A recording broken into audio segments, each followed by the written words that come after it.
আলহামদুলিল্লাহ ওয়াসসালাতু ওয়াসসালামু আলা রাসূলিল্লাহ।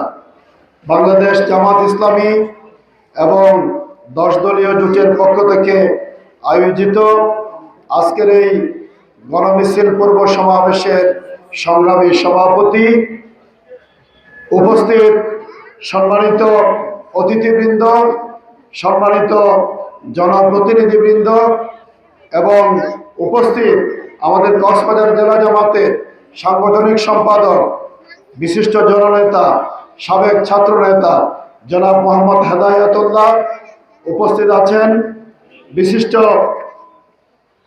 সমাজসেবক জনাব সরফরাজ নওয়াজ চৌধুরী এবং উপস্থিত আছেন অনেক জনপ্রতিনিধি, বারোবাকিয়ার সম্মানিত চেয়ারম্যান, হারবাং ইউনিয়ন পরিষদের সম্মানিত সাবেক চেয়ারম্যান, লক্ষ্যশ্বর ইউনিয়ন পরিষদের সাবেক চেয়ারম্যান, পেকুয়া উপজেলা পরিষদের সাবেক ভাইস চেয়ারম্যান সহ অনেক জনপ্রতিনিধি, সাবেক চেয়ারম্যান, ইউপি মেম্বার অনেকেই উপস্থিত আছেন। হযরত উলামায়ে কেরাম, সম্মানিত যুবক ভাইয়েরা, সম্মানিত মুরব্বীগণ, সম্মানিত ভাইসব এবং পর্দার আড়ালে মা ও বোনেরা যারা শুনছেন, সবাইকে আরেকবার সালাম জানাচ্ছি। আসসালামু আলাইকুম ওয়া রাহমাতুল্লাহ। আমরা একটু পরেই সালাতুল আসর আদায় করব ইনশাআল্লাহ। এরপরে আমাদের গণমিছিল হবে। এই গণমিছিলই আজকের মূল প্রোগ্রাম। এর পূর্বে আমি আপনাদেরকে বলতে চাই অত্যন্ত সংক্ষেপে মৌলিক কয়েকটা কথা।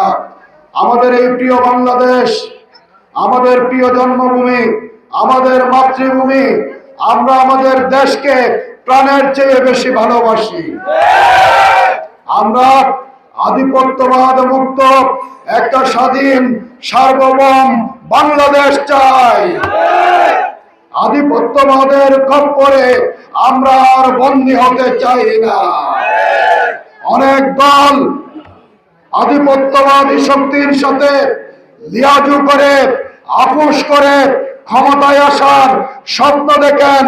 আমরা পরিষ্কারভাবে বলতে চাই, বাংলাদেশের ছাত্র জনতা, বাংলাদেশের স্বাধীন চেতা মানুষ আর গোলামীর দাসপথ দিতে চাই না, চাই না, চাই না।